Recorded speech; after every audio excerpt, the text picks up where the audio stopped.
We're very privileged to have with us this afternoon Dr. William Lane Craig. He's a renowned philosopher who is in England for just 10 days. He's touring, debating and lecturing around the area. William Lane Craig did his PhD in philosophy in England, and then he completed a doctorate in theology in Germany. This double doctorate has equipped him to become one of the world's leading defenders of historic Christianity, and he has a particular interest in the philosophy of science and has published more than 30 books and around 200 academic papers. His most recent book is On Guard, and that's on sale today and on the internet. And in this book, he goes through some of the arguments and explains them and expands them, like he's going to be doing today, but in a more thorough fashion. His kind of key work is called Reasonable Faith, and that is also on sale today and on the internet, and that's kind of the book that he is most well known for. He's debated many contemporary atheists, including Christopher Hitchens, Daniel Dennett, Peter Atkins, and most recently Stephen Law.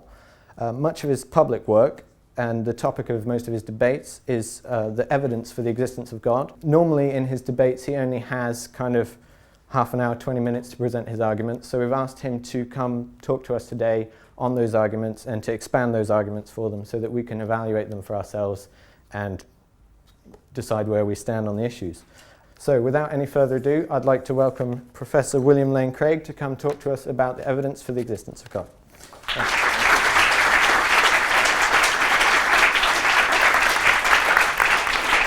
Well, thank you very much. I am delighted to have the invitation to speak on the evidence for God here at Imperial College, and thank you for coming. As a springboard for our discussion today, I'd like you to ask yourselves the question, is the material world all there is? The view that there's nothing apart from the material world goes by a number of different names. Materialism, physicalism, naturalism would be a few. David Armstrong, a prominent naturalist philosopher, characterizes naturalism in the following way. Naturalism is the doctrine that reality consists of nothing but a single, all-embracing spatio-temporal system. According to this view, then, all that exists is the contents of time and space. And the question then before us is that true? Is there nothing but the physical objects existing in time and space? Well, today I want to look at some reasons that suggest that this is not the case. I believe that there are certain aspects of reality that we encounter in our experience of the world that serve, as it were, as signposts of transcendence, pointing beyond the natural world to its ground in a transcendent reality. And apart from some overriding reason to think that naturalism is true, I think we've got to be open to the existence of such a transcendent reality. We can't justifiably close our minds in advance to the existence of such a transcendent reality. As Hamlet put it, there may be more things in heaven and on earth than are dreamt of in your philosophy. And today I want to sketch briefly 7 aspects of the world which I think suggest that there are indeed more things in heaven and on earth than are dreamt of in naturalistic philosophy. Now, whole books have been written on each of these, so what I'll present is a brief summary of each argument. Number 1, then, why anything at all exists. This is the deepest question of philosophy. Why is there something rather than nothing? This mystery, which according to Aristotle lay at the very root of philosophy, is one which even thoughtful naturalists cannot avoid. Derek Parfit, for example, agrees, and I quote, "No question is more sublime than why there is a universe, why there is anything rather than nothing." Now, experience teaches that everything that exists has an explanation of its existence, either in the necessity of its own nature or in an external cause. This principle seems quite plausible, at least more so than it's contradictory. imagine that you were walking through the woods and you found a translucent ball lying on the forest floor. You would find the claim quite bizarre that the ball exists there with literally no explanation. And merely increasing the size of the ball, even until it becomes coextensive with the cosmos, would do nothing to eliminate the need for or to provide an explanation of its existence. According to this first principle, then, everything that exists is one of either two types. The first type is anything that exists necessarily by its own nature. Examples? Well, many mathematicians believe that numbers, sets, and other abstract objects exist in this way. If such entities exist, they just exist necessarily, without any cause of their being.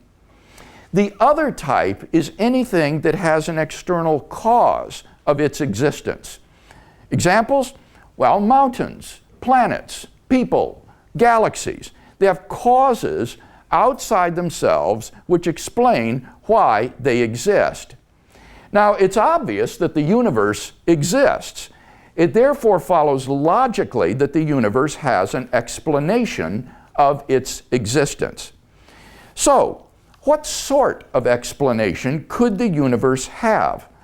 Well, it seems plausible that if the universe has an explanation of its existence, that explanation is an external, transcendent, personal cause. Why? Because the cause of the universe must be greater than the universe. Think of the universe, all of space and time. So the cause of the universe must be beyond space and time. Therefore, it cannot be physical or material. Now, there are only two kinds of things that could possibly fit that description. Either an abstract object, like a number, or else an intelligent mind, that is to say, an unembodied consciousness. But abstract objects can't cause anything. The number 7, for example, has no effect upon anything. And therefore it follows that the explanation of the universe is an external, transcendent, personal cause. That is to say, there exists an unembodied mind which created the universe, which is what most people have traditionally meant by the word God. So it seems to me that this is a sound argument for thinking that the explanation of why anything at all exists is to be found in a personal, transcendent mind which is necessary in its existence and which is the cause of the contingent universe. Number 2, the origin of the universe. Have you ever asked yourself where the universe came from? Was there a beginning to the universe? Or does it just go back and back forever? Typically, naturalists have said that the universe is just eternal and uncaused, and that's all. But there are good reasons, both philosophical and scientific, to doubt that this is the case.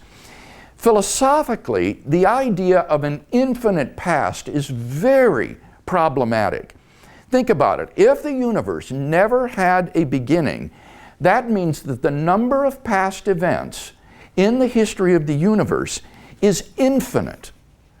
But the existence of an actually infinite number of things leads to metaphysical absurdities. To give one example, what is infinity minus infinity? Well, mathematically, you get self-contradictory answers. For example, if you had an infinite number of coins, numbered 1, 2, 3, and so on, to infinity, and I took away all the odd-numbered coins, how many coins would you have left? Well, you'd still have all the even-numbered coins, right? Or an infinity of coins. So infinity minus infinity is infinity. But now suppose instead that I took away all of the coins numbered greater than 3. Now how many coins would you have left? Well, just 3. So infinity minus infinity is 3.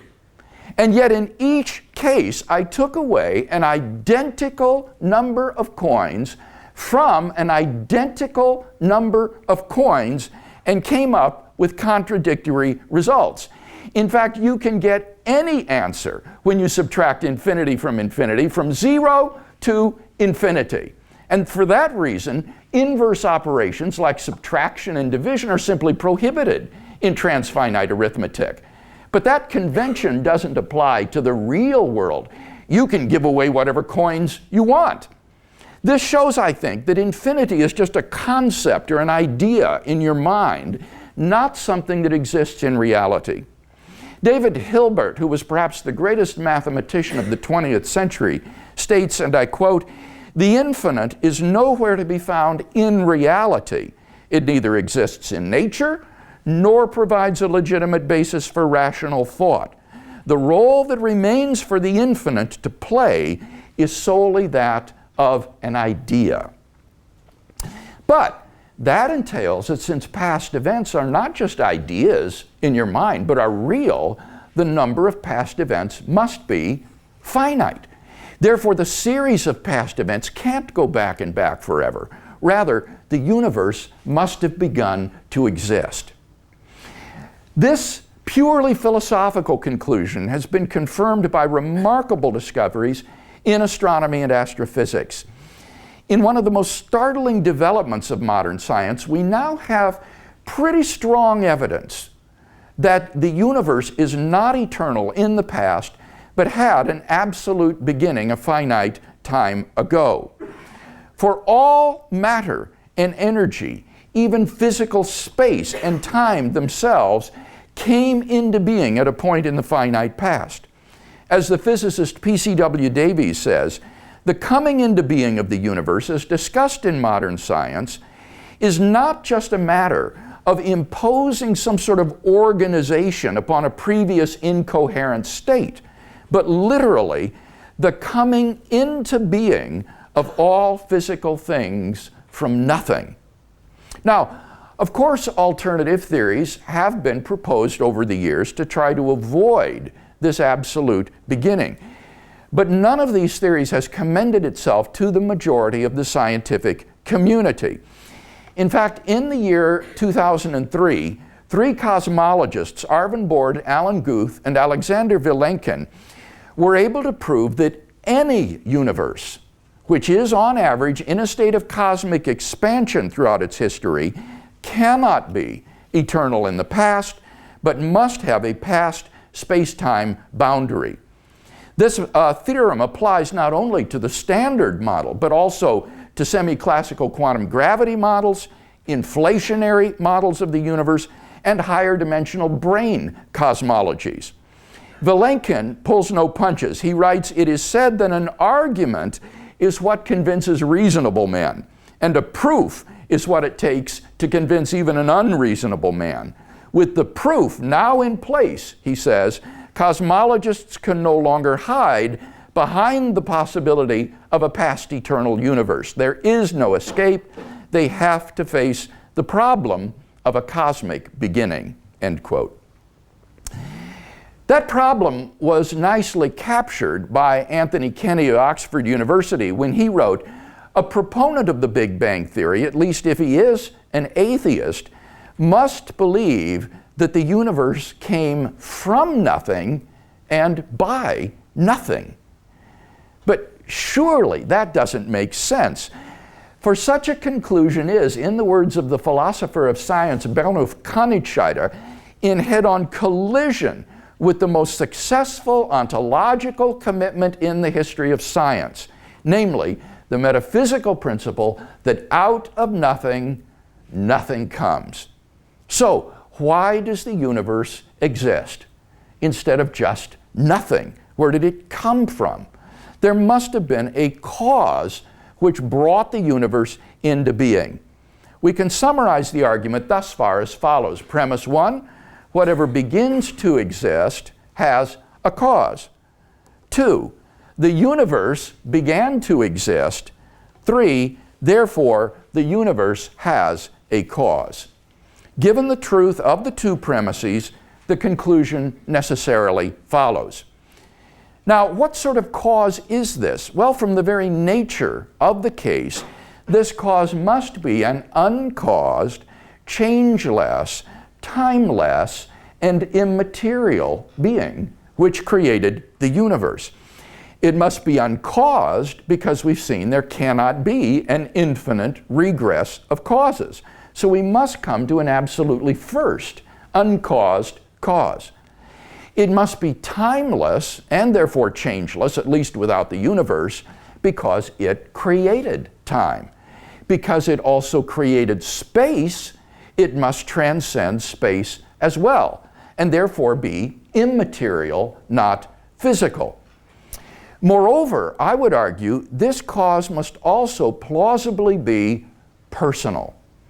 For ask yourself, how else could a timeless cause give rise to a temporal effect with a beginning, like the universe? If the cause were just a mechanically operating set of necessary and sufficient conditions, then the cause could never exist without its effect. Once the sufficient conditions are given, then the effect must be given as well. For example, suppose the cause of water's freezing is the temperatures being below 0 degrees centigrade. If the temperature were below 0 degrees from eternity past, then any water that was around would be frozen from eternity. It would be impossible for the water just to begin to freeze a finite time ago. So if the cause is permanently present, its effect must be permanently present as well.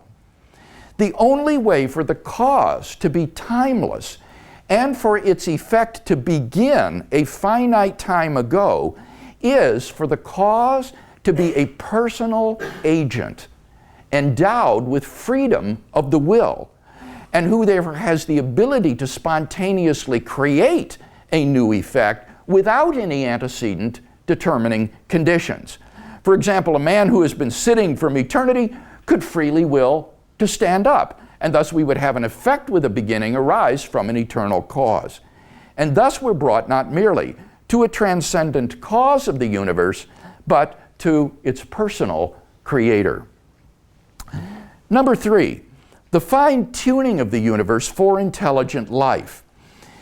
During the last 50 years or so, scientists have discovered that the existence of intelligent life depends upon a complex and delicate balance of initial conditions which are simply given in the Big Bang itself. Scientists once thought that whatever the initial conditions of the universe might have been, eventually life like ours might evolve somewhere in the cosmos. But we now know that intelligent life is in fact balanced on a knife's edge of incomprehensible fineness. The existence of intelligent life anywhere in the cosmos depends upon a conspiracy of initial conditions simply given in the Big Bang itself, which must be fine-tuned to a degree that is literally incomprehensible and incalculable. This fine-tuning is of two sorts. First, when the laws of nature are expressed as mathematical equations, you find appearing in them certain constants, like the gravitational constant. These constants are not determined by the laws of nature. The laws of nature are consistent with a wide range of values for these constants. Second, in addition to these constants, there are certain arbitrary quantities which are just put in as initial conditions on which the laws of nature operate. For example, the amount of entropy in the early universe. Now, all of these constants and quantities fall into an extraordinarily narrow range of life-permitting values. Were these constants and quantities to be altered by less than a hair's breadth, the balance would be destroyed and life would not exist. Now, there are only 3 possibilities for explaining the presence of this remarkable fine-tuning of the universe. The fine-tuning of the universe is due to either physical necessity, chance, or design. The first alternative holds that there's some unknown theory of everything, or TOE, that would explain the way the universe is. It had to be that way. And there was really no chance or little chance of the universe's not being life permitting. By contrast, the second alternative states that the fine-tuning is due entirely to chance. It's just an accident that the universe is life permitting, and we're the lucky beneficiaries. The third alternative rejects both of these explanations in favor of an intelligent mind behind the cosmos who designed the universe to permit life. And the question is, which of these alternatives is the most plausible? Well, the first alternative, physical necessity, seems extraordinarily implausible because, as we've seen, the constants and quantities are independent of the laws of nature. The laws of nature are consistent with a wide range of values for these constants and quantities. For example, the most promising candidate for a TOE today, superstring theory, or M theory, allows for a cosmic landscape of around 10 to the 500th power different possible universes governed by the present laws of nature, so that it does nothing to explain the observed values of the constants and quantities and to render them physically necessary. So what about the second alternative, that the fine-tuning of the universe is due to chance? Well, the problem with this alternative is that the odds against the universe's being life-permitting are so incomprehensibly great that they cannot be reasonably faced. Even though there will be a large number of life-permitting universes lying within the cosmic landscape, nevertheless, the proportion of life-permitting worlds will be so unfathomably tiny compared to the landscape as a whole that a dart thrown randomly at the cosmic landscape would have no meaningful chance of striking a life-permitting world. So, in order to rescue the hypothesis of chance, its proponents have therefore been forced to adopt the extraordinary hypothesis that there exists an infinite number of randomly ordered parallel universes, undetectable by us, composing a sort of world ensemble or multiverse in which finely tuned universes will appear simply by chance alone. And we happen to be in one such world. There are, however, at least two major failings with the world ensemble hypothesis. First, there's no evidence that such a world ensemble exists. No one knows if there are other universes at all, much less that they are randomly ordered and infinite in number. Moreover, recall that Borg, Guth, and Vilenkin proved that any universe which is in a state of continuous cosmic expansion cannot be infinite in the past. Their theorem applies to the multiverse as well. Therefore, since its past is finite, only a finite number of universes may have been generated by now. So there's no guarantee at all that a finely tuned universe will have appeared anywhere in the ensemble. Secondly, and more fundamentally, if our universe is just a random member of an infinite world ensemble, then it's overwhelmingly more probable that we should be observing a much different universe than what we in fact observe. Roger Penrose has calculated that it is inconceivably more probable that our solar system should suddenly form in an instant through the random collision of particles than that a finely tuned universe should exist. In fact, Penrose calls it utter chicken feed by comparison. So, if our universe were just a random member of a world ensemble, it is inconceivably more probable that we should be observing an island of order no larger than our solar system. For there are far more observable universes in the world ensemble in which our solar system comes to be instantaneously through the accidental collision of particles than universes which are finely tuned for the existence of embodied observers like ourselves. Or again, if the universe were just a random member of a world ensemble, then we ought to be observing highly extraordinary events like horses popping into and going out of being through the random collision of particles, since such things are vastly more probable than the existence of a finely tuned universe, of all of nature's constants and quantities falling by chance alone into the infinitesimal life-permitting range. Observable universes like those with the horses popping in and out of being are vastly more plenteous in the world ensemble than ours, and therefore ought to be observed by us. And since we do not have such observations, Penrose argues, that fact strongly disconfirms the world ensemble hypothesis. On naturalism, at least, therefore, I think it is highly improbable that such a world ensemble exists. It seems then, premise 2, that the fine-tuning is not due to physical necessity or chance, from which it follows logically, therefore it is due to design. And thus this argument gives us a cosmic designer of the universe. Number 4, objective moral values and duties in the world. If naturalism is true, then objective moral values and duties do not exist.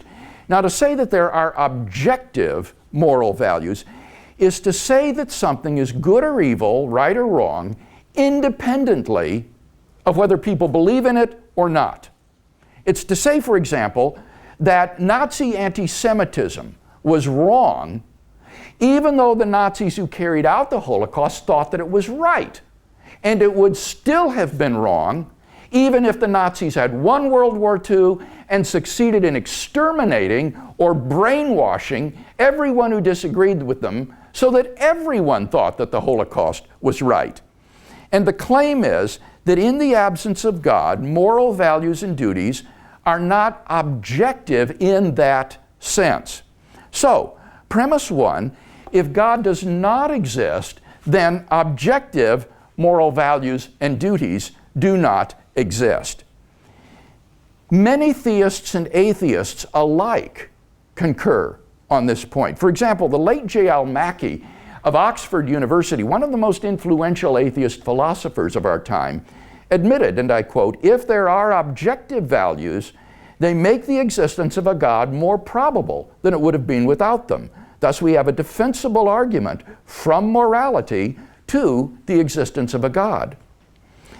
But instead of inferring to God's existence, Mackie chose instead to deny that objective moral values exist. He wrote, "It is easy to explain this moral sense as a natural product of biological and social evolution."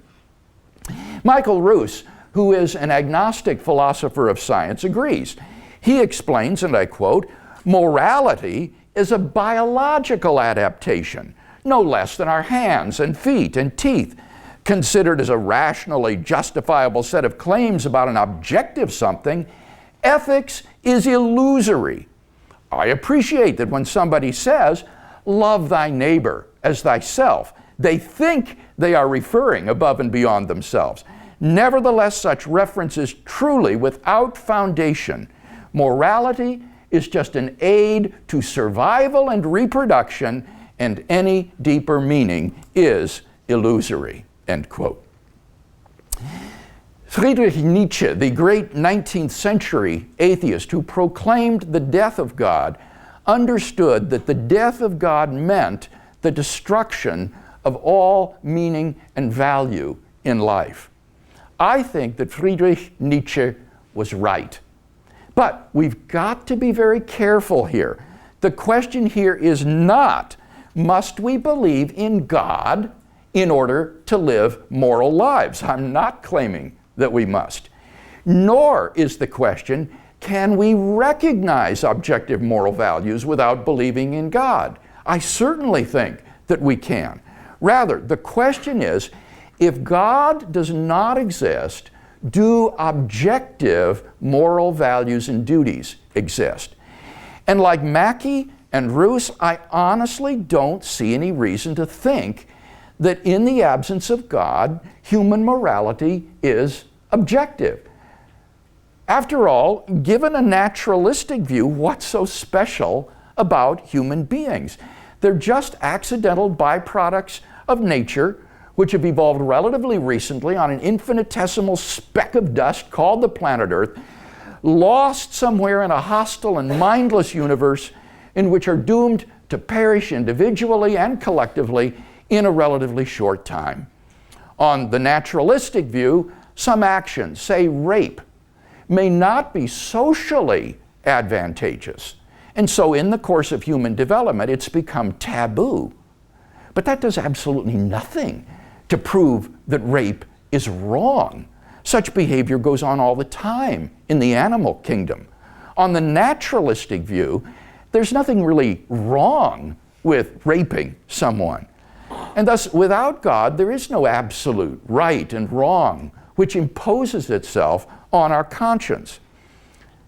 But the problem is, premise 2, objective moral values and duties do exist. In moral experience, we apprehend a realm of objective moral values and duties which impose themselves upon us. There's no more reason to deny the objective reality of moral values than the objective reality of the physical world. The reasoning of Michael Roos at best proves that our subjective perception of moral values has evolved. But if moral values are gradually discovered rather than invented, then our gradual and fallible perception of the moral realm no more undermines the objectivity of that realm than our gradual and fallible perception of the physical world undermines the objectivity of that realm. Most of us recognize, I think, that in moral experience we do apprehend objective moral values and duties. Roos himself confesses in another context, and I quote, "The man who says that it is morally acceptable to rape little children is just as mistaken as the man who says 2 + 2 = 5. Some things, at least, are really wrong. Similarly, love, equality, tolerance, self-sacrifice are really good. But if objective values and duties cannot exist without God, and objective moral values and duties do exist, then it follows logically and inescapably that 3, therefore, God exists. And thus I think we have good moral grounds for affirming the existence of God. Number 5, the possibility of God's existence. I've rarely shared this argument in a public lecture, not because I think it's unsound, but because it's so abstract that students are apt to either think it's a trick or not to understand it. But I'm going to go out on a limb and share it with you this afternoon. Now, in order to understand this argument, you need to understand what philosophers mean by possible worlds. A possible world is just a way the world might have been. It's a complete description of reality. So, a possible world is not a planet or a universe or any kind of concrete object.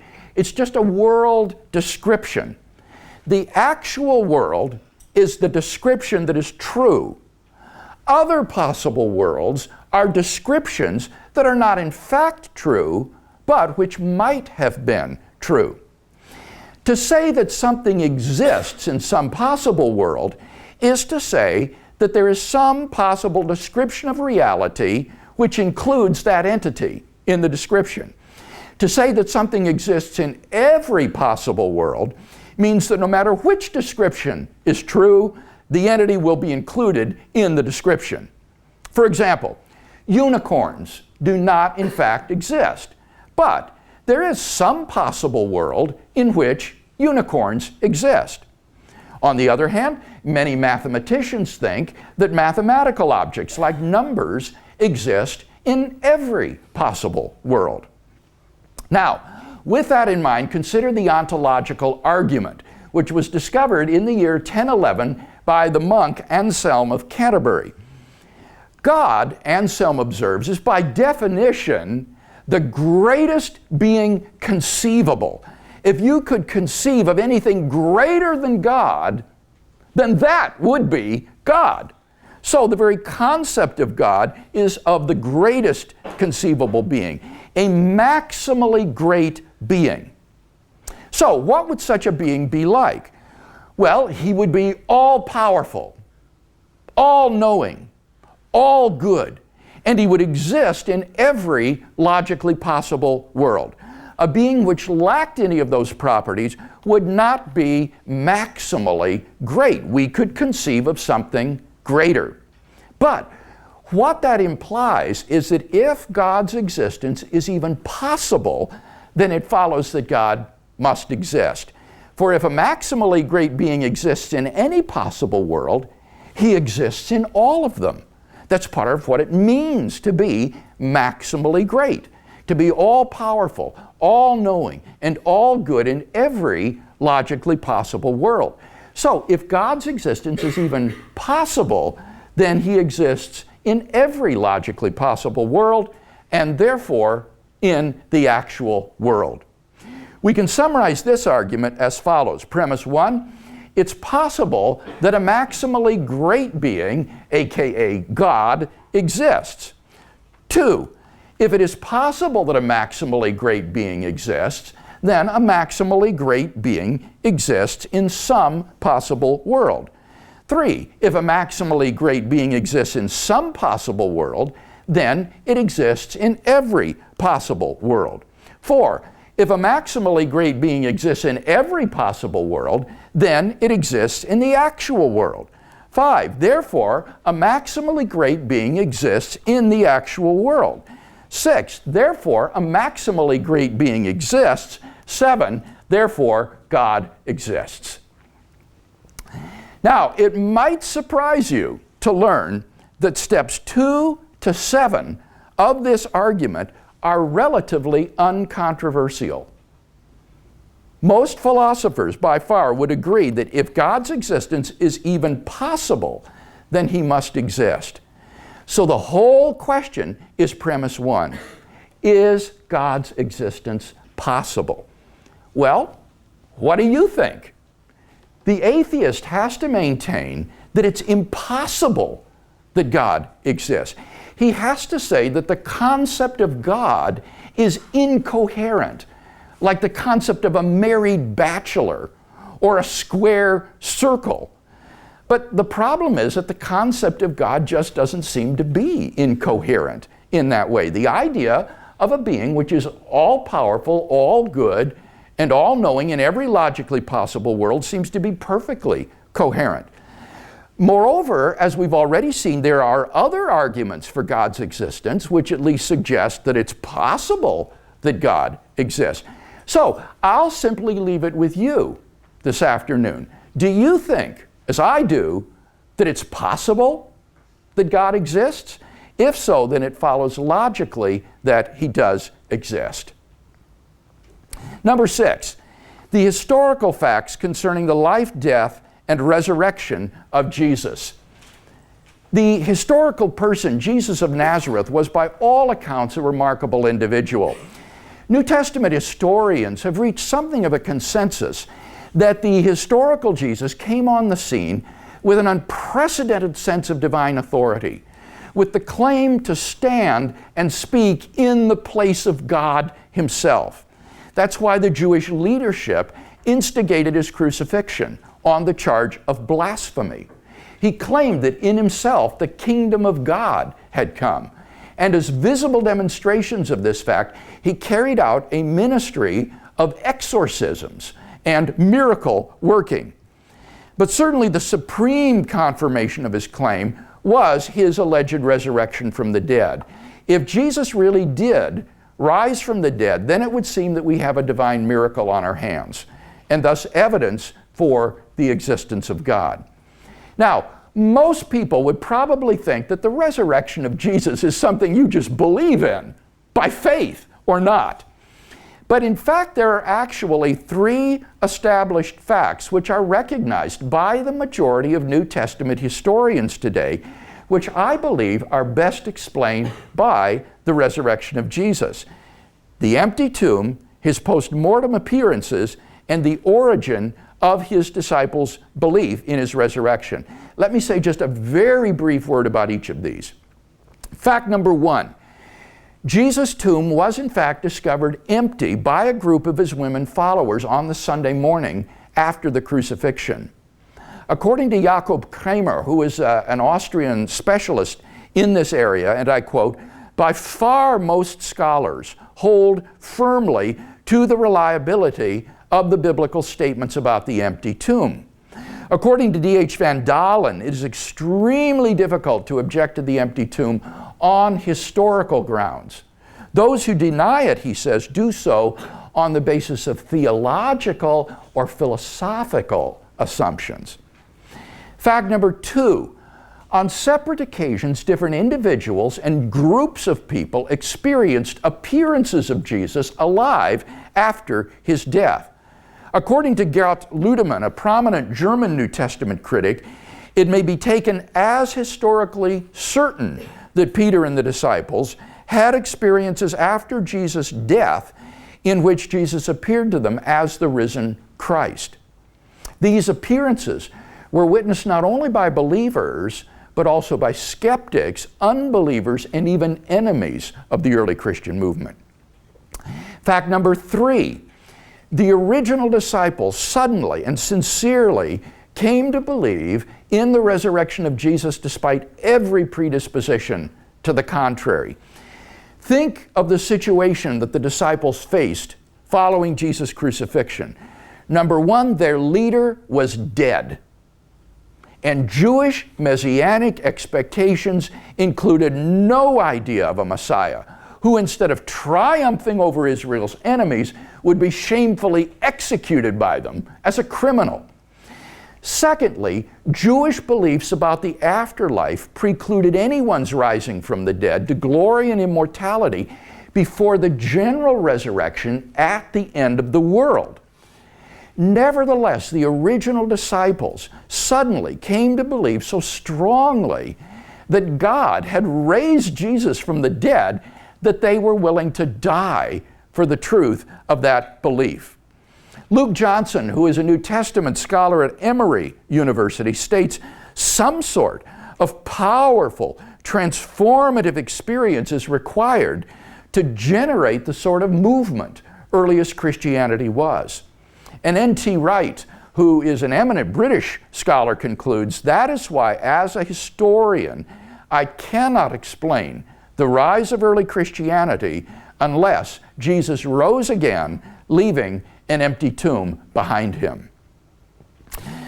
Attempts to explain away these three great facts, like the disciples stole the body or Jesus wasn't really dead, have been universally rejected by contemporary scholarship. The simple fact is that there just is no plausible, naturalistic explanation of these facts. And therefore, it seems to me the Christian is amply justified in believing that Jesus rose from the dead and was who he claimed to be. But that entails that God exists. And we can summarize this argument as follows. Number one, there are three established facts concerning Jesus of Nazareth: the discovery of his empty tomb, his post-mortem appearances, and the very origin of the disciples' belief in his resurrection. Two, the hypothesis God raised Jesus from the dead is the best explanation of these facts.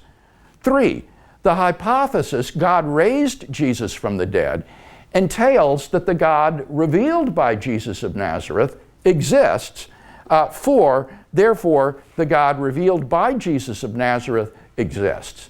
And thus we have a good inductive argument for the existence of the God of Israel who was proclaimed and revealed by Jesus of Nazareth. Finally, number 7, the personal experience of God. Now, this 7th point isn't really an argument for God's existence.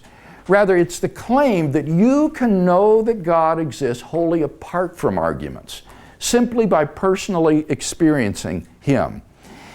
This was the way that people in the Bible knew God. As Professor John Hick of Birmingham University explains, and I quote, "God was known to them as a dynamic will interacting with their own wills, a sheer given reality, as inescapably to be reckoned with as destructive storm and life-giving sunshine.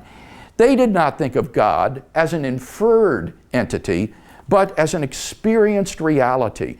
To them, God was not an idea adopted by the mind, but an experienced reality which gave significance to their lives. Philosophers call beliefs like this properly basic beliefs. They aren't based on some other beliefs. Rather, they're part of the foundations of a person's system of beliefs. Other properly basic beliefs would include things like belief in the reality of the past, the existence of the external world, and the presence of other minds like your own. When you think about it, none of these beliefs can be proved. How could you prove that the world was not created 5 minutes ago with built-in appearances of age, like food in our stomachs from the breakfast we never really ate, or memory traces in our brains of events we never really experienced? How could you prove that you're not a brain in a vat, being stimulated with electrodes by a mad scientist to believe that you're studying here at Imperial College and listening to this lecture right now? How could you prove that the people sitting around you are not really androids who exhibit all of the external behavior of persons with an interior life, but in reality they're just soulless, robot-like entities? Well, although these beliefs are simply basic for us, that doesn't mean that they're arbitrary. Rather, they're grounded in the sense that they are formed in the context of certain experiences. In the experiential context of seeing and feeling and hearing things, I naturally form the belief that there's a world of physical objects around me. And thus my basic beliefs are not arbitrary, but they're grounded in experience. There may be no way to prove such beliefs, but it's perfectly rational to hold them. In fact, you'd have to be crazy to think that you were really a brain in a vat, or that the world was created 5 minutes ago.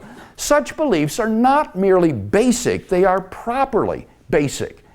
Now, in exactly the same way, God is, for those who know Him personally, a basic belief which is grounded in our experience of God. And we can summarize this consideration as follows. 1, beliefs which are appropriately grounded may be rationally accepted as basic beliefs, not grounded on argument. 2, belief that the biblical God exists is appropriately grounded. 3, therefore, belief that the biblical God exists may be rationally accepted as a basic belief, not grounded on argument. Now, if this is right, then there's a danger that arguments for the existence of God could actually distract one's attention from God Himself. We could become so focused on the external arguments that we fail to hear the inner voice of God speaking to our own hearts.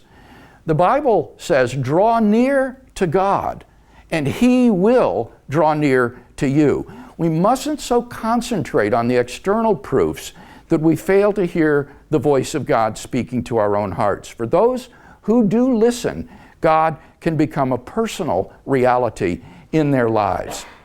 So, in summary, we've seen 7 features of the world around us that point beyond the world to its ground in a transcendent reality.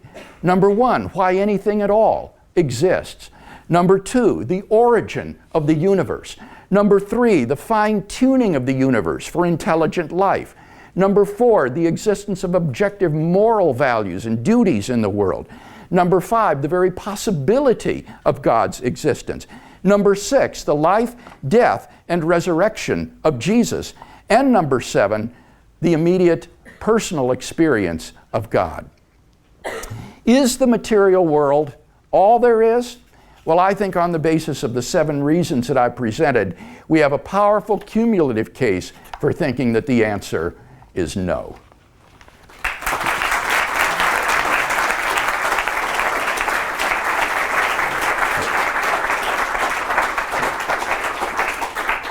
Thank you very much, Professor Craig, for coming and sharing with us today. Just before we go, I was wondering, you've given us a lot to think about. You've given us these 7 arguments.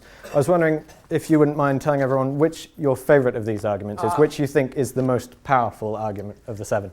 My doctoral work at the University of Birmingham was done on the second argument, the cosmological argument, based on the finitude of the past, the beginning of the universe. And I continue to find this to be such a powerful and engaging argument. And so, although I realize that I think it may not be the most existentially gripping argument, it is and remains for me the most important argument for God's existence. Brilliant. Thank you very much.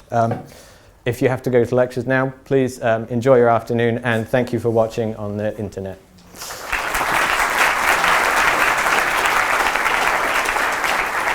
We've got a first question here, so would you like to ask your question for Professor Craig? Hello, my question is that there have been prophets around the Middle East and telling about God. So how come in China or Australia, other places in the world, have there not been prophets saying the same thing, that there is one God?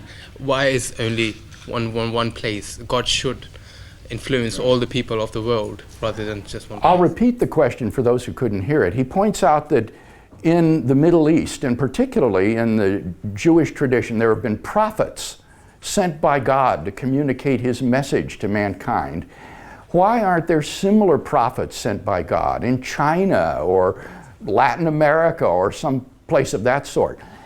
And I would answer the question from a biblical perspective in the following way. The New Testament says that God has both a general revelation of himself, which is available to all mankind, no matter where and when they live, and then there's a special revelation of God, which he has made to Israel and through that tradition culminating in the person of Jesus of Nazareth. God's general revelation to all mankind is through nature and conscience.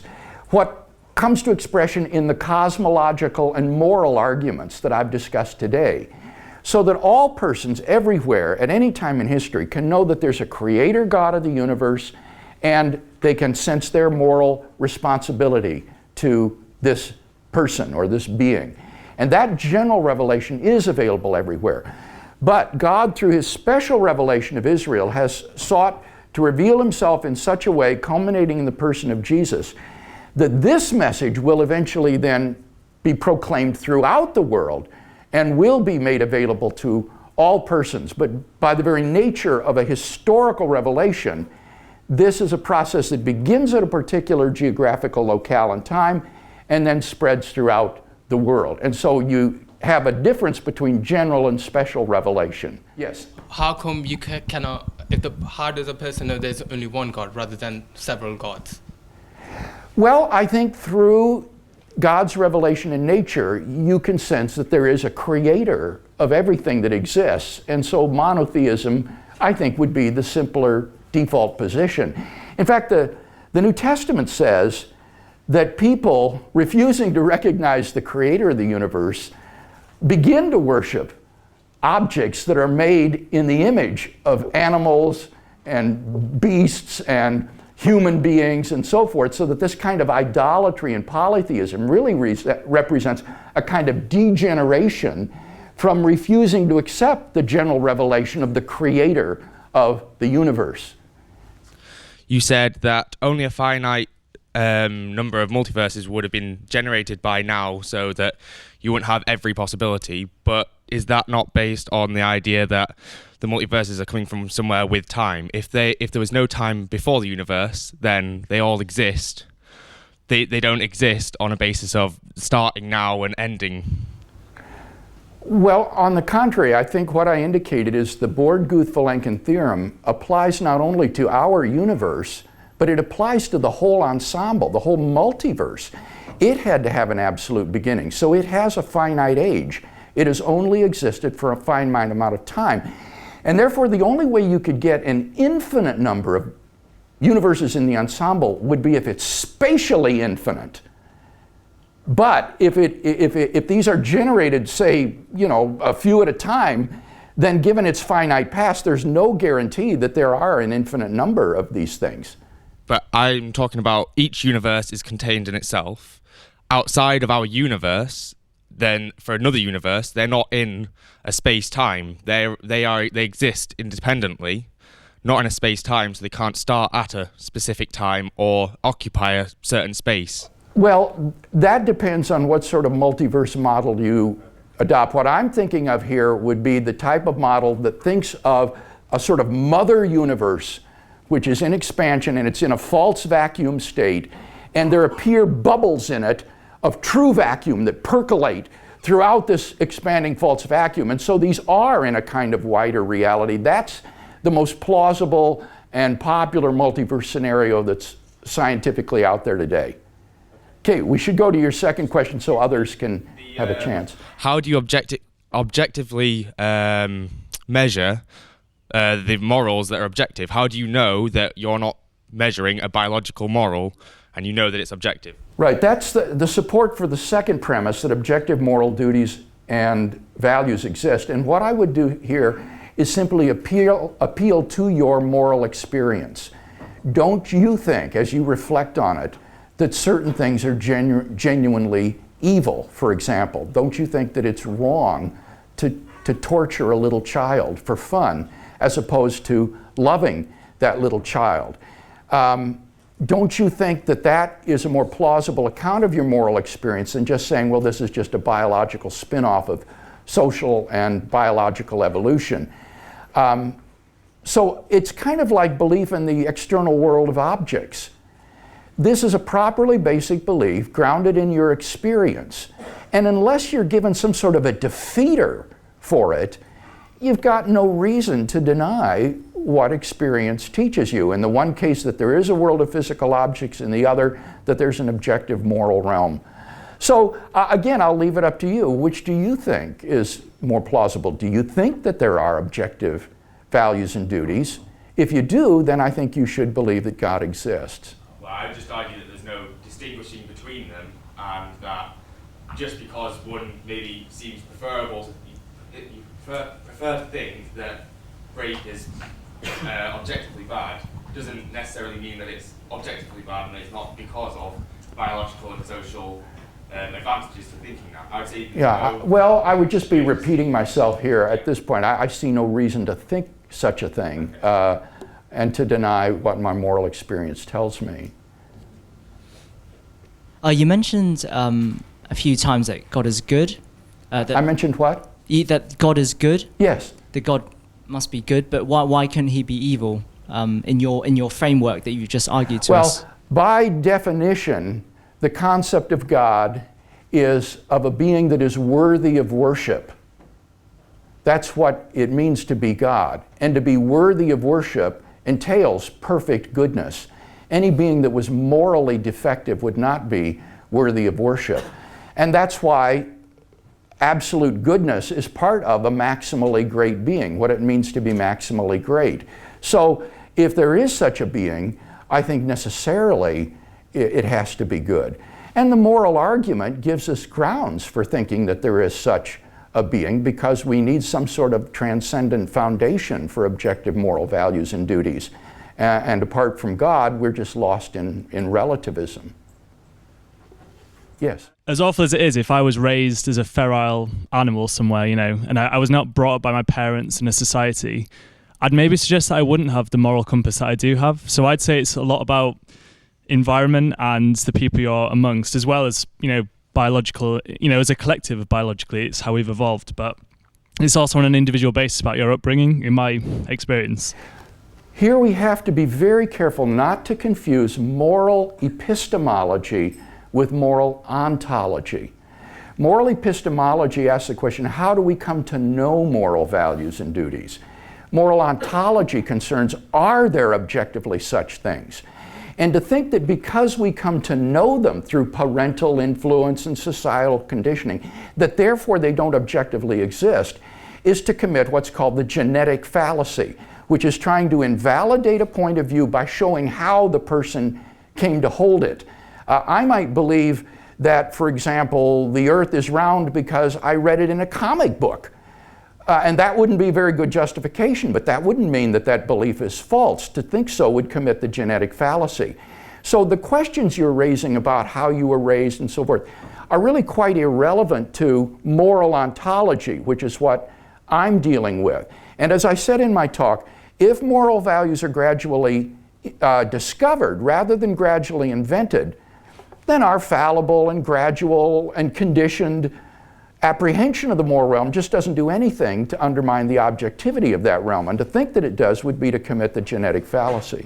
Okay, I think it was more that I was saying that I'd feel that maybe is evidence for why it isn't objective, that we could live in a world where we hadn't arrived at this point, and I would say that's maybe evidence for it. But sorry, my main question was actually that if Jesus performed his miracles and that was evidence for a transcendent realm that was beyond our understanding, why didn't he perform any miracles which would have been miracles of... All the miracles seem grounded in the time. You know, he turned water into wine, but he never explained that everything in the universe was attracted to everything else. He never revealed any of the true, elegance of the universe. He just kind of performed very grounded miracles that people of the time would find amazing, but nothing that would truly be amazing, if you know what I mean? Well, I don't see any reason to think that Jesus of Nazareth should have been a natural scientist.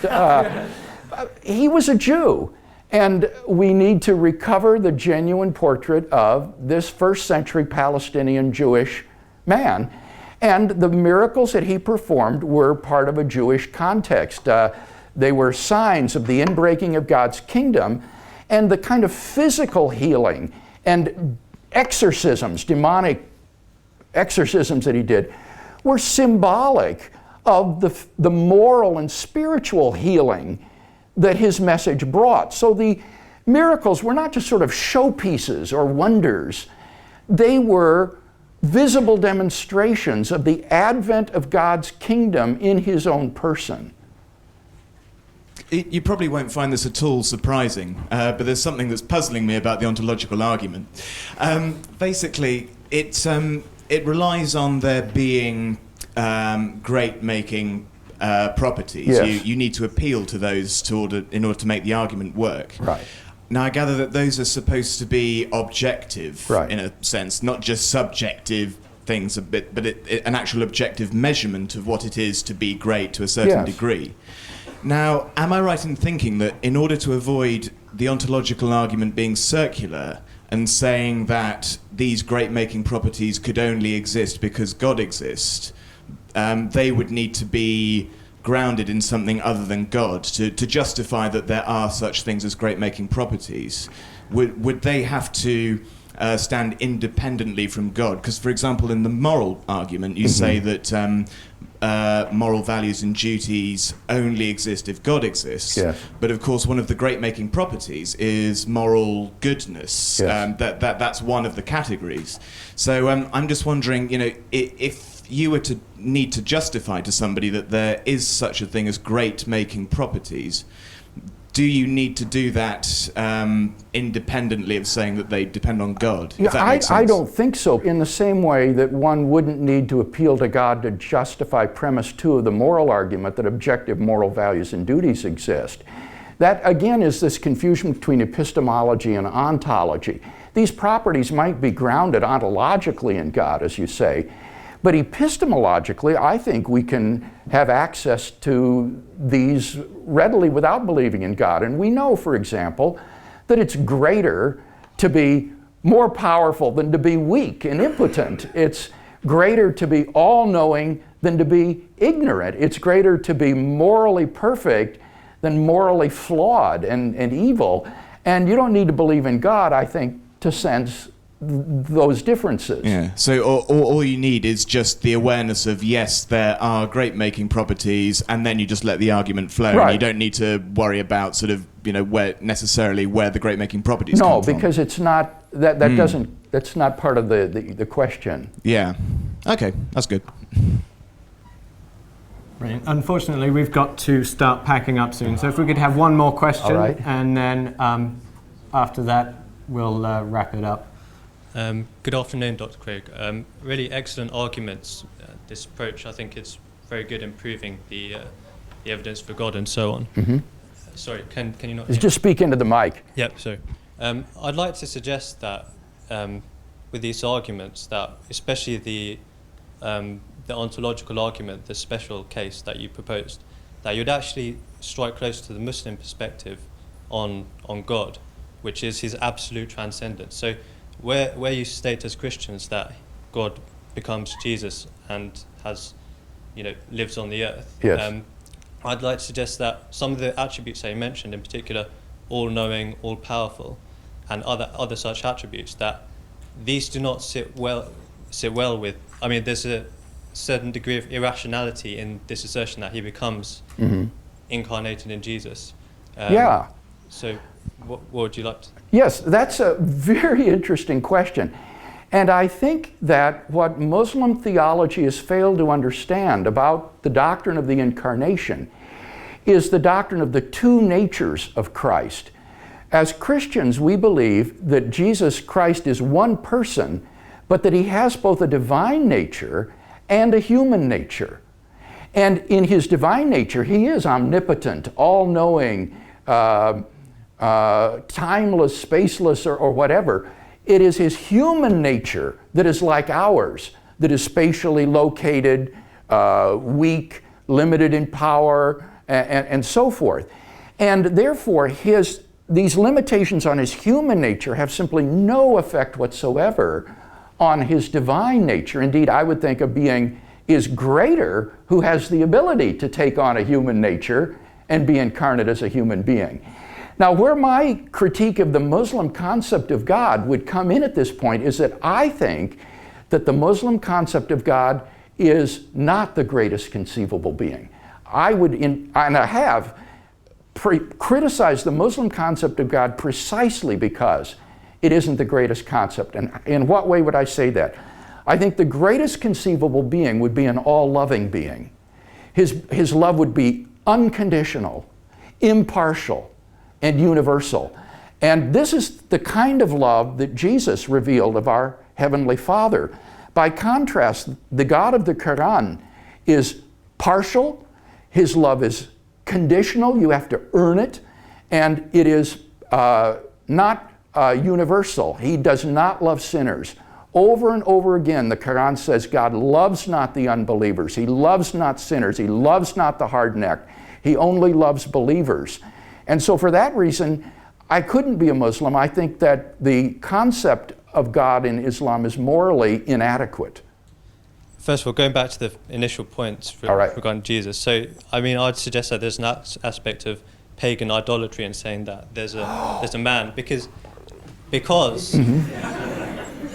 of the fact that any other person, any other polytheist could say that this idol that he's worshipping is as much a representation of God's, temporal and physical reality as his transcendent reality. Yeah. Any polytheist could argue that, therefore. Well, he could say that, but of course. Now, regarding the second point, regarding God does not love so-and-so, God does not love so-and-so, I'd like to suggest that this is an important aspect of this realm in which we live, which is the temporal life, which once this ends, there's the day of judgment, which you also believe in. Yes. I'd like to say that since we both believe in the day of judgment, then it becomes irrelevant if you say that God must love everyone, because on what criteria is God judging people on? It's the criteria of their obedience to Him and their servitude towards Him. See, in the Quran, we say that God's mercy envelops everyone. We don't say that His love envelops everyone. We say that He loves certain slaves of His, but His mercy and His justice prevail over everyone. Yeah. And other attributes, there's 99 attributes in total. And these need to be understood in their full context. Then you realize that this is truly the most supreme Al-Hayyul Qayyum, the supreme living, everlasting Al-Wahid, the one, the Al-Qahir, the vanquisher, and so on, the absolutely merciful, and the Latif, the subtly gentle with his slaves, and the Khaliq, the original creator, and other attributes. I could go on to all of the attributes, but you need to understand the full context. You need to understand the full context, and then you realize that this is truly the being who created this, who is our creator and worthy of worship. Yeah, I guess I just don't agree. I specialized in Islam as one of my side areas at the University of Munich when I did my theological studies. And it seems to me that it is vitally important and a huge difference between the God of the New Testament, who loves sinners, who loves unbelievers, and even those who are under his judgment. He loves them, whereas the God of the Quran has no love for sinners. The Quran says this over and over again. And his mercy is only extended to those who seek him and do what is required. His mercy means that he will give you what you have earned, that God can be dependent upon to give you what you have earned plus a bonus on the judgment day. And that, okay, we can't continue to debate this. I'm afraid we need to start getting the room packed up. If you want to continue this discussion, feel free to. But thank you very much again, Dr. Craig, for coming and speaking to us, and thank you all for coming.